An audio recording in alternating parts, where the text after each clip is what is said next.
Dear mommies, आज के time में जहाँ सी सेक्शन की रेट बढ़ रही है, जमाना बदल गया है, बहुत सारी चीजों में चेंजेस आया है।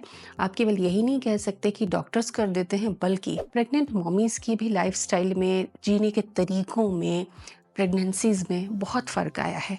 लेकिन इन सब के बावजूद कुछ क्लिनिकल ट्रुथ है, तो वो मैं आपको आज की वीडियो में बताने वाली हूँ कि नॉर्मल डिलीवरी के चांसेस को आप कैसे बढ़ा सकती हैं, जो नेचुरली है, मेडिकली प्रूवन है, साइंटिफिक है। और हाँ, तैयारी करने पर ज़रूर आप नॉर्मल डिलीवरी के लिए खुद को प्रिपेयर कर पाएंगी। चलिए सीखते हैं। Welcome to YouTube mom, do subscribe इस।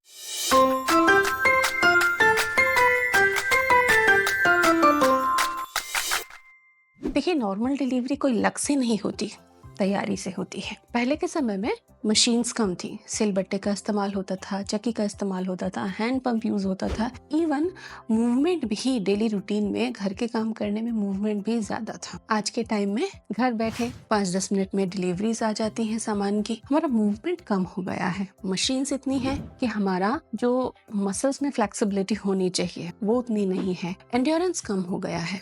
अब ऐसे में नॉर्मल डिलीवरी के लिए प्रिपरेशन करनी पड़ेगी। क्या प्रिपरेशन करनी है, इस वीडियो में सिस्टमेटिकली समझेंगे। पूरा वीडियो देखें, अच्छा लगता है तो अपनी राय कमेंट में जरूर लिखें। नॉर्मल डिलीवरी के लिए कुछ फेवरेबल कंडीशंस भी होनी चाहिए, जैसे कि बेबी सिफिलिक प्रेजेंटेशन में होना चाहिए, यानी नीचे की तरफ बच्चे का सिर होना बहुत जरूरी है। बच्चा आड़ा है, टेढ़ा है, उल्टा है, यानी कि सिर ऊपर है, तो नॉर्मल डिलीवरी पॉसिबल नहीं होती, बहुत रिस्की होती है और जीवन का रिस्क हमें नहीं लेना चाहिए।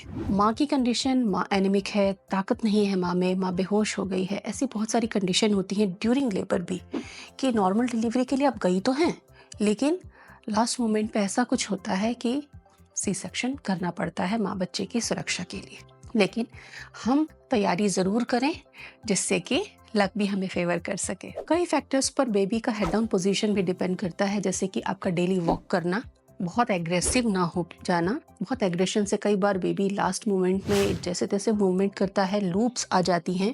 लूप्स आने की वजह से गले में अगर बच्चे की न्यूक्ल कॉर्ड आ जाती है, लूप आ जाते हैं, तो वो बंध सा जाता है और वो नीचे खिसकने में प्रॉब्लम आती है।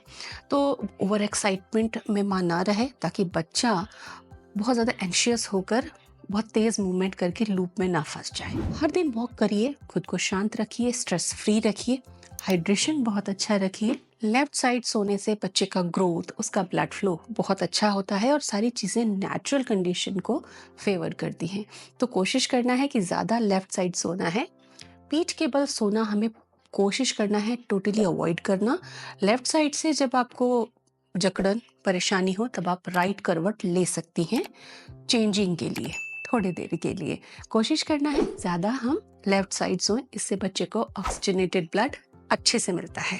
बहुत ज़्यादा सॉफ्ट गद्दे, बहुत ज़्यादा सॉफ्ट कुशन्स या सोफे पर जिसमें कि हम जैसे थस जाते हैं, इस तरीके के कुशन एंड गद्दों को अवॉइड करना है। मीडियम फ्लेक्सिबिलिटी के मैट्रेसेस पर सोना है, या सोफे को यूज़ करना है, या चेयर्स के ऊपर जब कुशन्स यूज़ करते हैं वो रखने हैं। स्क्वाट्स ज़रूर करें आप। नीचे की थाइस की, कमर की और पेट की मसल्स की मजबूती बहुत ज़रूरी है। अगर वो टोन रहेंगी तो आपको पुश करना बहुत आसान होगा जब आप लेबर में होंगी। कुछ मैं डाइट भी बताना चाहूँगी जो कि लेबर में आपको हेल्प करती है। सबसे पहले ये ध्यान रखना है कि पूरे प्रेगनेंसी में ही हेल्दी खाना है, लेकिन फिर भी किन्हीं कारणों से, वर्किंग है या जो भी इश्यूज आपके साथ रहे हों, आपने पहले नहीं फॉलो किया, तो कम से कम थर्ड ट्रिमेस्टर में इस डाइट को ज़रूर फॉलो कर लीजिए। उससे भी आपको काफ़ी हेल्प मिलेगी और बॉडी प्रिपेयर हो पाएगी। तो प्रोटीन डाइट फॉलो करना है जितना हो सके। आप दालें, स्प्राउट्स, राजमा, छोले, चने, इनका प्रयोग कीजिए। जितना अच्छा प्रोटीन लेंगी, मसल्स उतनी अच्छी बनेंगी और आपकी एनर्जी बहुत अच्छी होगी, बच्चे का डेवलपमेंट अच्छा होगा और आपकी भी स्ट्रेंथ और आयरन लेवल बढ़िया रहेंगे। और इससे नॉर्मल डिलीवरी में आपको हेल्प मिलेगी। अच्छी प्रोटीन डाइट लेने से बच्चेदानी में भी स्ट्रेंथ रहती है, क्योंकि बच्चेदानी मांसपेशी की रचना है।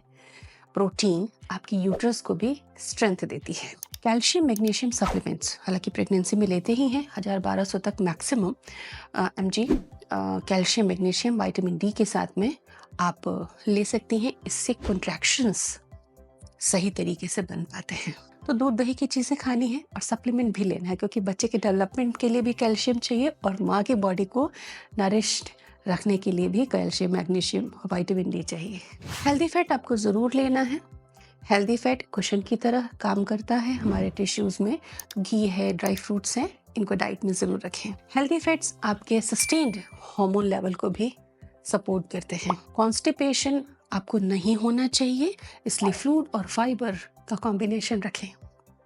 तो डाइट में इन कीज़ को आपको पूरी टाइम याद रखना है, स्पेशली थर्ड ट्राइमेस्टर में हर दिन फॉलो भी करना है। याद रखिए, स्ट्रॉन्ग अगर होंगी मसल्स और हाइड्रेटेड रहेगी बॉडी तो आपके लिए पुश करना बहुत इजी होगा। जब भी लेबर पेन आएगा आपको पुश करना होगा, बच्चे को बाहर लाने के लिए सपोर्ट करना होगा, तो आप अच्छे से कर पाएंगे। तीसरे स्टेप में हम सीखेंगे कि पेल्विक फ्लोर को, नीचे की मसल्स को हम कैसे मजबूत बनाएं, जिससे कि नॉर्मल डिलीवरी सरल हो और इससे आपकी रिकवरी भी बहुत अच्छी होती है।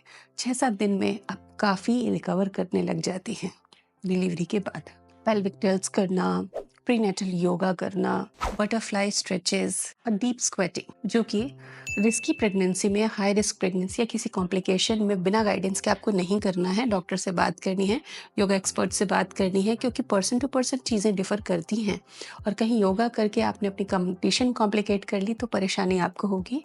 तो अगर आपकी प्रेगनेंसी में किसी भी तरह का रिस्क है तो एक्सपर्ट से कंसल्ट करके ही आप योगा कीजिए। योगा काफ़ी फ़ायदेमंद होगा आपकी कंडीशन में अगर आप सही डायरेक्शन में करेंगी। अपने मन से इंटरनेट पर पढ़ कर या कुछ भी फॉलो करने से आपको दिक्कत भी हो सकती है, लेकिन योगा करना बहुत ज़्यादा ज़रूरी है। देखिए, 2 हार्मोन हैं, ऑक्सीटोसिन लेबर हार्मोन और कॉर्टिसोल स्ट्रेस हार्मोन। अगर आप तनाव लेंगी, तनाव कब होता है? जब आप ज़्यादा सोचती हैं, ये हो गया तो, वैसे हो गया तो, ऐसे नहीं हुआ तो ज़्यादा सोचने से स्ट्रेस बढ़ता है, कॉर्टिसोल बढ़ता है और वो ऑक्सीटोसिन ब्लॉक कर देता है।